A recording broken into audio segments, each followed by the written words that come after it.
Welcome to Canada's most irreverent talk show. This is The Andrew Lawton Show, brought to you by True North. Coming up, Justin Trudeau's virtue-signaling ban of single-use plastics, Yelp joining cancel culture, and MP Garnett Genuis pushing back against an ad taking aim at large families. The Andrew Lawton Show starts right now.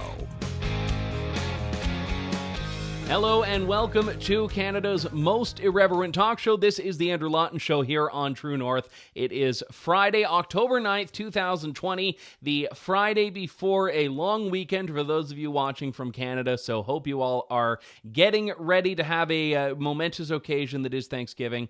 And I hope you have a great time with your family, doing whatever it is you're doing, whatever it is you're allowed to do. I don't know. We have the Theresa Tam advice of having a virtual Thanksgiving. So that is where you just go on Zoom and you make a giant, 27-pound turkey for yourself, and everyone on the Zoom call makes their own giant 27-pound turkey. So you actually slaughter like 19 times as many turkeys in Canada to do a virtual Thanksgiving.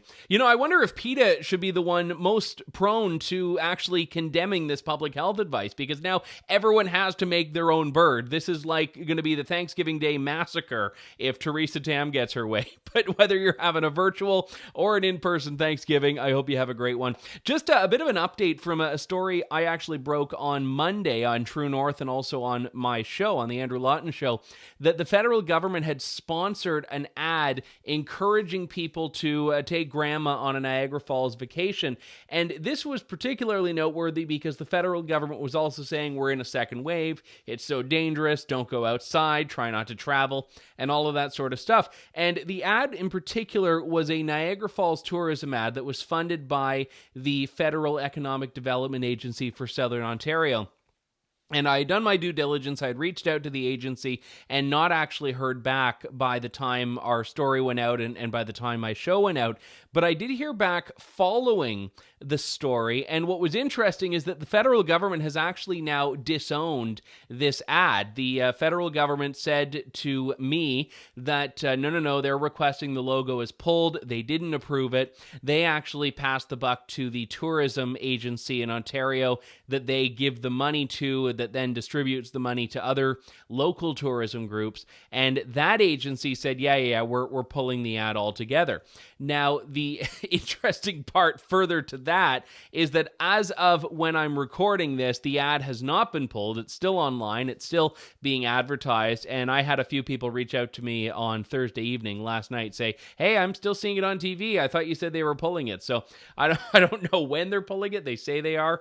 But again, it doesn't seem like they're moving at too rapid a pace. But True North gets results. And again, people should understand here. My issue is not that you shouldn't be able to, go to Niagara Falls with your grandma if that's what you want. My issue is with the doublespeak from politicians, with the hypocrisy on one hand from them saying, hey, you can't do this, but on the other hand, just dispensing money every which way and every which direction to say, hey, tourism, fine. You want to run ads? Here you go. Have some money. And it was the double standard, the double speak, and the talking out of both sides of their mouths that I found so egregious about that. And this is where we also, I guess, have a natural segue into the Liberals' long-awaited plastics ban. Yes, the Liberals have brought this idea back from the dead, or at least we hoped it was from the dead, but no, it is very much alive again, of banning single-use plastics, including grocery bags, takeout containers, straws, by 2021. Now, the Liberals promised this in 2019, and of course, when the pandemic hit, we realized that single-use plastics are actually the safest and most hygienic things you can have in a society. But oh, no, the Liberals did not want that. They want to go after them, baseless virtue signaling to get rid of plastic after we've gone through the most pivotal point, I think, in single-use plastics, where everything's shrink-wrapped, everything is one-time use, everything's disposable, because that was the easiest way and the safest way and the cleanest way to go about things. But the Liberals are doing this. They've announced it at the Museum of History, where actually the last time I was at the Museum of History was for the leaders' debate. So it's just a place where bad things happen. But the government says these things are harmful to the environment, they're hard to recycle, and there are readily available alternatives. So just looking at the list here, grocery checkout bags, straws, stir sticks, 6-pack rings for cans of beer and pop and whatever, plastic cutlery, food takeout containers made from hard-to-recycle plastics like black plastic packaging. And this is going to happen by the end of 2021, it sounds like. And when you look at this, it's actually... it's flawed for a number of reasons. For starters, you're just going to war with an industry for no particular reason. And the other part is the fact that it just doesn't really work, because people have to replace these things with something for the most part. Now, if you go to a restaurant and a restaurant says, okay, we're not going to give you a straw, or we're going to give you a paper straw, which, by the way, a first world problem, I know, paper straws are terrible, because if you like to nurse your drinks like I do sometimes, you have the drink for like 15 minutes, and then eventually you just have like a paper mache sculpture in your drink, because the straw has just like collapsed on itself and is now breathing new life into your iced tea or Pepsi or whatever it is. So that part's bad. So restaurants can say, all right, we're going to give you a paper straw or no straw at all. And yeah, you can sip and the ice hits your teeth, but whatever, get no ice, fine. Stir sticks at Starbucks. Okay, you can use the wooden ones, or I guess you can't use a straw now. But the plastic bags are interesting, because what happens when you are told you can't have a plastic bag? You aren't just going to carry your groceries out. You replace it with something else. So you either buy reusable bags, which get very dirty and ragged and tattered. And if you're like me, you always forget them, which means you buy probably like 5 of them every time you go grocery shopping. And I think I've actually got, 172 of these things at some point. And alternatively, you get a big paper bag. And this was actually interesting, and good on CBC for doing the story. I didn't realize this, that the paper bags take 4 times as much energy to manufacture as plastic bags do. This is according to a 2011 research paper produced in Northern Ireland. They found that paper has an environmental footprint, and that even making millions of paper bags and transporting them costs more in terms of transportation and greenhouse gases than it would for the equivalent number of paper bags. Because they're paper, which is flimsier and weaker, the paper has to be thicker, which means they're heavier. And this is something that even if you are using them and they can compost, you're still in manufacturing them using more resources than you would on so-called single-use plastics. And the article also mentions out that people use single-use plastic bags for other things, such as for picking up dog poo or using them as liners for garbage bins or any number of other things. And again, you tend to amass more of them than you're reusing. But the point is that you can't really reuse a paper bag. A paper bag is truly single use, and it took a lot more energy and negative environmental aspects to get to that point than it does for a plastic bag, which is small, which is light, which is thin, and ultimately is a lot more durable. I've had the liquor store in Ontario has used paper bags for quite some time, and I've had it happen where you just, if there's just a slight weakness in the bag, it just rips open, and your whatever your libation of choice is goes all over the place. If it's going to happen, make sure it happens in the store so they replace it for you. In any case, so what we're seeing here is a Liberal government that is once again ignoring the axiom that it pledged its election on, which was evidence-based decision-making. Evidence-based decision-making. That's what they said it all was. They're turning their back on that, and it's all about wanting to be seen as just so progressive and hip, and they're going to be getting the Vox endorsement, and Jacinda Ardern's going to love what they're doing. They're going to be doing all of these international things that aren't actually helping Canadians. And I'm just talking about the feasibility and the efficacy of this. I haven't even talked about the business component. The millions of dollars, if not billions of dollars, that this will cost businesses who are not equipped to manufacture paper bags because they are plastics businesses, or other companies and agencies as well, small and large businesses that are invested heavily in this. And now we see that the government just doesn't care. And yeah, you know what? If someone is manufacturing a product that is outlawed in some way, it's always going to be disruptive. But to do it on a product or a line of products, a type of products, when there is no benefit to what the government is proposing, makes no sense. And again, it's not about the oceans. Everyone has seen the, horrific video, and I won't play it because I just don't like it. I don't like seeing suffering of animals. But, the turtle that had the straw stuck up its nose. We've seen animals that are stuck in those little 6-can ring holders. We've seen all of these things. The waste that we put away in Canada is not the waste that's ending up in oceans. There is a problem in Asia and Africa. And I think the study was that 90% of all plastic in the ocean ended up coming from just a few rivers, the vast majority of which were in Asia, most of them, or all of them were Asia, Africa combined. And that's the reality here. So Canada banning plastics, it's like Canada reducing greenhouse gas emissions, doesn't deal with the root of the problem, if you think this is a problem, which is industrialization in China and India and so on and so forth. And that's not to say we shouldn't do anything in general when we have environmental questions that are raised, but this particular one does more harm than good. We'll be back in a moment with more of The Andrew Lawton Show here on True North. You're tuned in to The Andrew Lawton Show.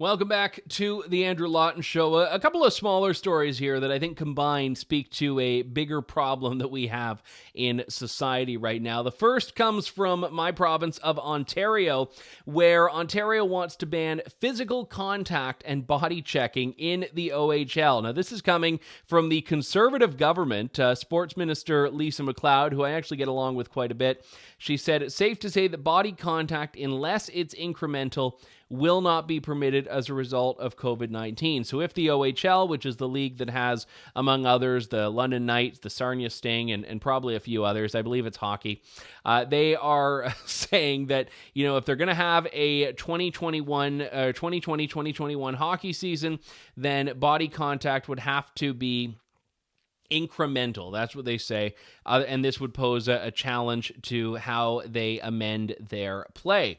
Now, apparently, the OHL commissioner is part of an advisory committee giving guidance to the minister. So he is on board. They're ready to do it. But at a certain point, I'm not sure you can change the fundamental nature of a sport and still play it. Like I was watching the other day, and I'm not a big sports person, as you well know, but I was watching some sport that I can't even remember. It was football. I was watching football, an NFL football game. And they have obviously some changes in terms of how it looks, like the audience is not full, and you've got coaches and people on the sidelines that are wearing masks. But the gameplay itself is fine. The gameplay itself remains the same. If they were to say all of a sudden, the NFL has switched to flag football, where you just you have to pull the flag of, Patrick Mahomes before you're sacking him, that would be probably not as good. Now, I mean, granted, the NFL has jumped the shark in other ways, so it's entirely possible they would do that. But to change the nature of the sport, which is what's happening here, I mean, to say, because activists have been trying to get rid of physical contact from a lot of sports, including hockey, for a while. So we can't let COVID-19 be the way that they get that through, the way that they get to do that. So that's coming. If you're an Ontario hockey viewer, be mindful of that if you're ready for what's coming down the line. Now, just on a completely unrelated note, I had someone reach out last week. I think it was last week. They were upset that I had said when I was interviewing Randy Hillier, who's an Ontario member of the provincial parliament, that I had said an MPP is the Ontario equivalent of an MLA. Because they said that, well, not every province has MLAs. There are 2 provinces that have other things. And I said, yeah, but those 2 provinces are Quebec and Newfoundland, which combined, I don't think make up the Andrew Lawton Show viewing demographic as much as provinces governed by MPPs and MLAs do. So I made this just as an illustrative thing, because I realized that Ontario is the only province in Canada that has an MPP as the provincial representative. So when I said it's the Ontario equivalent of an MLA, that was covering people in BC, Alberta, Saskatchewan, Manitoba, and the territories. And someone didn't like it, so they may have been from Newfoundland or Quebec, but either way, I hope you all knew I wasn't trying to be like an Ontario supremacist in any way. I was just trying to illustrate. So we're all playing from the same rules here, unlike the OHL. This is a big problem, though. Yelp, which is a review place, it's kind of like the new modern phone book of sorts, has introduced a new rule where they're introducing, well, it's a new alert system, rather, to stand against racism. This is what Yelp says on Twitter. In the last few months, we've seen that there is a clear need to warn customers about businesses associated with egregious, racially charged actions to help people make more informed spending decisions. Communities have always turned to Yelp in reaction to current events, and our user operations team already places alerts on business pages when we notice an unusual uptick in reviews that are based on what someone may have seen in the news rather than on a first-hand experience. Now, when a business gains attention for reports of racist conduct, Yelp will place a new business accused of racist behavior alert on their Yelp page to inform users, along with a link to a news article where they can learn more.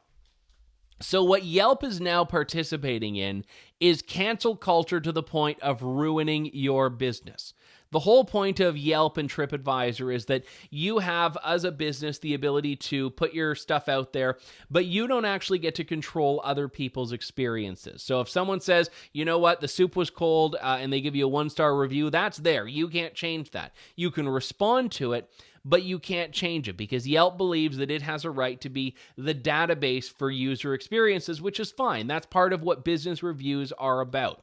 But here's the thing. Now they're going down this cancel culture road to say that they are going to brand your business as being a racist enterprise. That's what they're talking about. They say business accused of racist behavior alert. Now, if someone is a racist business owner and behaves in a racist way, yes, people are obviously going to talk about that. They're going to get bad reviews and bad ratings, and there's going to be media coverage. But eventually, media coverage wanes. Well, if you're going to Yelp to check out a business, that's going to be there, it sounds like, for the entirety of the business's future. There's also another aspect of this, though, which is what I find so dangerous, is that now Yelp basically is going to be just taking the media narrative of what's happened in a particular company, even when that's not necessarily true. How many times have we seen cases where someone was accused of a racist act or a hate crime, and we learned that it was either a hoax or that there was more to it than met the eye, that there was a personality clash between two people? One really famous one, and I ended up breaking the story when I was contributing to Rebel a few years ago, was that a woman in a grocery store in London, Ontario, not an employee, she had been accused of an anti-Islamic hate crime against someone else in the store, and the part of the story that the media didn't report on was that this woman was herself an Iranian immigrant. So there's a very real chance that she herself was a Muslim or had Muslim roots, and ultimately what we saw was that that part of the story was tremendously relevant but didn't actually make it into most of the coverage. Now, all of that is besides the point. So Yelp has decided to get into the cancel game. So if someone, for some reason, accuses you of being a racist and the media picks it up, which we know they love to do, this will now become a part of your Yelp identity. And you can't opt out of this. You can't opt out of this process. And this is quite a heartbreaking reality because there are a lot of business owners that are honestly just trying to do their very best. They have enough hurdles and enough barriers that they have to deal with throughout the year. This year in particular with the pandemic, there are even more challenges. And now you throw one more, which is some race-baiting person looking for their time in the spotlight decides to concoct an allegation of racism for whatever reason, and this is permanently tied to the business they don't like. And to be clear, this is not me saying that racism doesn't exist. It's not me saying that there can't be racial or racist conduct from a business owner. It's to say that this is very much skewing against giving anyone the benefit of the doubt, anyone on the business side the benefit of the doubt, and now assuming the very worst about society. And Yelp should be ashamed of themselves. I've always been someone who uses TripAdvisor instead, and I know it's kind of a moot point because I'm not giving either money, but even giving them clicks, I will not use Yelp after this, legitimately. When we come back, more of The Andrew Lawton Show here on True North. You're tuned in to The Andrew Lawton Show. A couple weeks ago, people in Vancouver were shocked to see ads seeking to shame those who have more than one child. One such ad declared, "The most loving gift you can give your child is not to have another," beside the picture of a black baby. This ad reminds us of racist undertones which have often been associated with the population control movement, targeting minority communities in particular with the message that they should have fewer children. But it also perpetuates the false and disproven idea that large families are bad for society. In reality, parents who make the sacrifice of raising children into productive citizens should be celebrated and not stigmatized. Honestly, parents of large families have enough to worry about. Having a larger population of younger people entering the workforce helps to ensure that there are enough taxpayers supporting the needs of our seniors. So my riding association is fighting back. We are taking out ads on buses sharing one of my favorite quotes from Mother Teresa. "How can there be too many children? That is like saying there are too many flowers." I will continue to stand up for families. That right there was a statement in the House of Commons by Conservative MP and Shadow Minister for International Development Garnett Genuis, taking aim at an ad campaign in Vancouver that, as he noted, has been called bold by some media outlets, but in actuality, I think, is raising issues that Canadians should be very concerned about, not just at home, but around the world. The ad itself was basically saying, and you can see there a picture of a black baby, "The most loving gift you can give your first child is to not have another." MP Garnett Genuis joins me on the line now. Garnett, good to talk to you. Thanks for coming on again.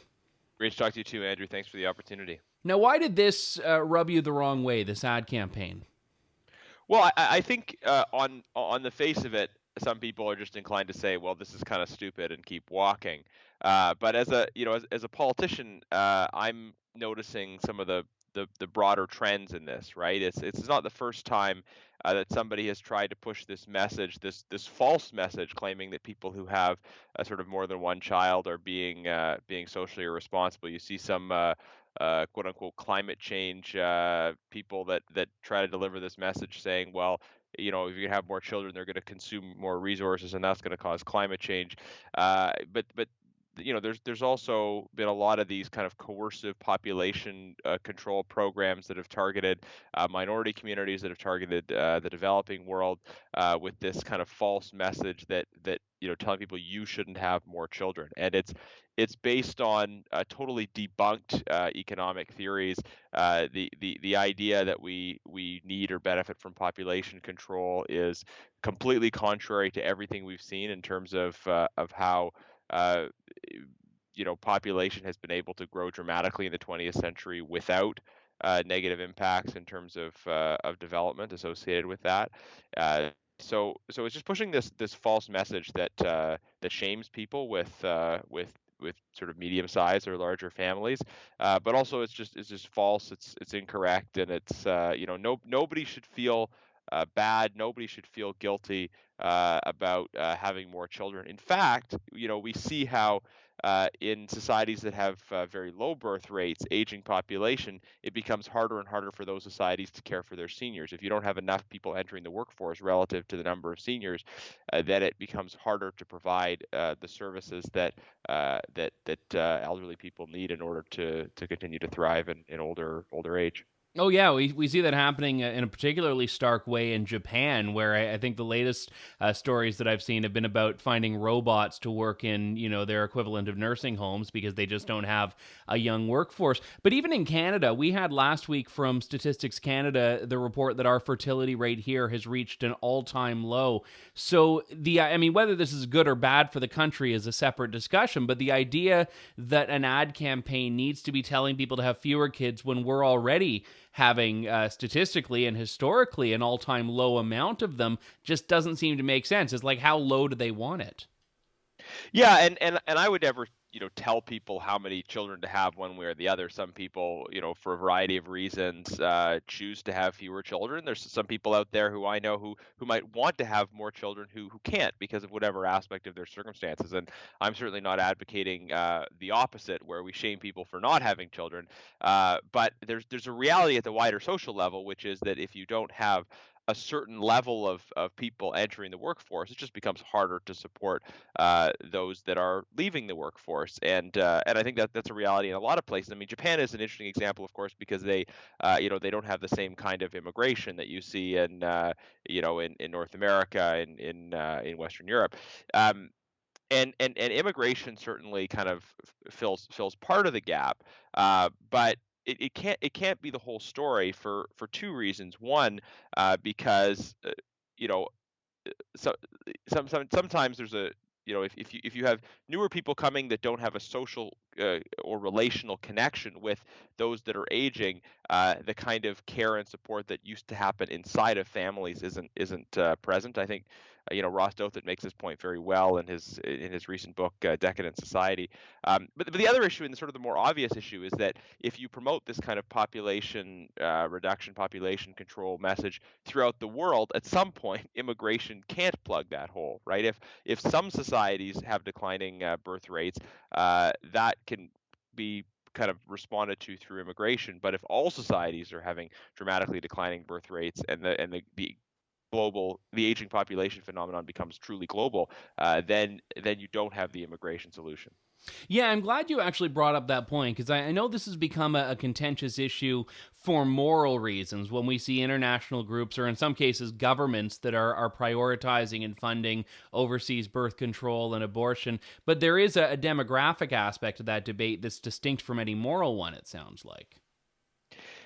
Yeah, I mean, I certainly think there is where I think there's different aspects to the sort of international population conversation. I mean, some of it is about questions of autonomy and bracketing the abortion conversation, which is obviously controversial for a lot of legitimate reasons. I think it certainly makes sense for people to have information and awareness about how they might be able to space children in their families and exercising agency. And um, but this crosses a line when people have this message pushed on them that you should have smaller families, or that smaller families is sort of necessary as part of the road to development. I don't think that's true. I think there's maybe a correlation where as countries develop economically, people have fewer children in many cases because there are lots of reasons why there's that correlation exists. But I don't think it's causal, and what we see is that countries that have really taken on this idea in a big way, that lower population leads to economic development, you end up with very, very coercive policies. The clearest example is China's one-child policy, right? This is somebody, the one-child policy was taking the logic, quote unquote, of this ad and making it a coercive policy in a very sort of firm, aggressive sense. And the one-child policy just has caused untold misery. Estimated millions of cases of baby girls being victims of infanticide, all kinds of coercive control of families, and the result of it now in China, starting to see it, but it's going to be more pronounced in the years ahead, is demographic winter, an aging population, challenges in terms of growth associated with that, and also skewed sex ratios, far more young men than young women. So these are these effects of coercive family planning policies. So I think giving people agency in a way that respects human dignity, and helping people understand aspects of how to make choices about family size, is very different from pushing the message that you should have fewer children, you should have smaller families, and the latter is totally wrong, coercive, and not something that we should be a part of. Yeah, and we are seeing some of the stigma on this as well. I mean, one notable example is the Supreme Court Justice nominee, Amy Coney Barrett, in the U.S., a large family. This has become central to a lot of the criticism she's getting in the media. Turning to the policy side of things, though, I know Hungary has tried to boost its birth rate, and they've put forward, I think a year ago or so, as a plan where they pay families who have, I believe it was 3 or more children. Do you think that governments need to start trying to have proactive measures, or do you think it's simply, as you were saying at the beginning, just don't tell people not to, just don't tell people what to do in this area? Well, I think government should obviously tread very carefully. I mean, at the end of the day, these are private decisions. I think the first step is government making sure that we're not in any way funding or supporting programs or organizations that are pushing kind of a false, coercive, you should have fewer children type of message. There are I think international organizations that have treaded very close to the line, if not over the line, in terms of not just supporting choice and agency, but actually pushing the idea that smaller families is desirable and you should have smaller families. So that's one thing government needs to watch out for, is that they're not kind of part of pushing these false messages. I mentioned the China's one-child policy, and it's worth noting that the UN Population Fund set up a information gathering system around population in the same year that the one-child policy was created, and then an award was given to those who were involved in starting the one-child policy. And the UN Population Fund says they don't have anything to do with coercive population programs, but the realities in terms of the information gathering system, so I think these are things that government policy needs to be attentive to. In terms of looking at the Hungarian model and that, I think we don't want finances to be an undue barrier for people that are looking to start families. And I think that means looking at aspects of our tax system, not with an eye to say, like, you should have one particular size of family or another, but just with an eye to fairness. So one thing I think about in this context, for instance, is the way our progressive tax system works. Our progressive tax system is designed to say that if you have a lot more money sitting around, you can pay a higher percentage of your income in tax, right?